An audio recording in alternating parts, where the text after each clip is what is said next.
دو چیزوں کی لت آج کے نوجوانوں کو برباد کر رہی ہے، ایک گٹکے کی لت، دوسرا لوڈو کی لت، جو گیم موبائلوں کے اندر آج جو عام ہو چکا ہے۔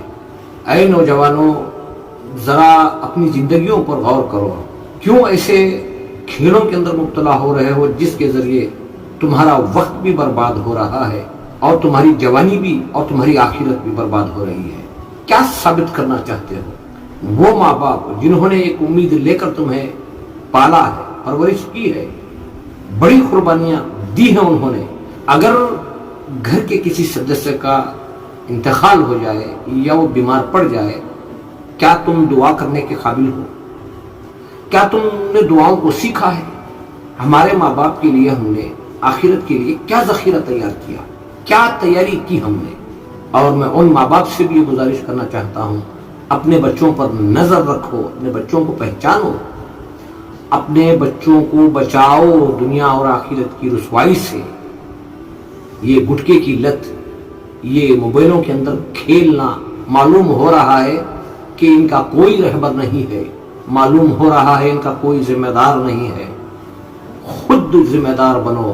آج تم نوجوان ہو، کل کو تمہاری شادی ہوگی، تمہارے بچے ہوں گے، کیا تعلیم و تربیت کرو گے بچوں کو؟ کیا سکھا کر جاؤ گے؟ جب خبر کو جائیں گے اس وقت پتا چلے گا کہ ہم نے کیا کیا، ہم نے کیا کیا اور ہمیں کیا کرنا چاہیے تھا۔ تمہاری اس لت سے، تمہارے اس نشے سے تمہارے ماں باپ کو بھی نقصان ہونے والا ہے۔ خبر میں یہ بات اپنے یقین میں اتار لو۔ جو ہم سوچ رہے ہیں ویسا نہیں ہے۔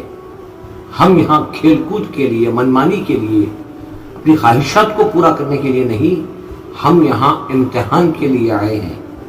ہمیں یہاں آزمائشوں کے لیے بھیجا گیا ہے۔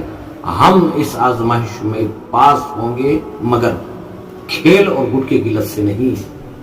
ہمارے دل میں اللہ کا خوف ہو، موت کا خوف ہو، ہمیں خبر کو جانا ہے۔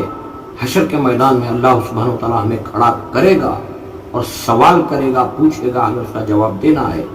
ہمارے سامنے اگر ہمارے والدین کا انتقال ہو جائے تو ہمیں چاہیے کہ ہم ان کی مغفرت کے لیے دعائیں کریں۔ کہاں ہم نے سیکھا ہے؟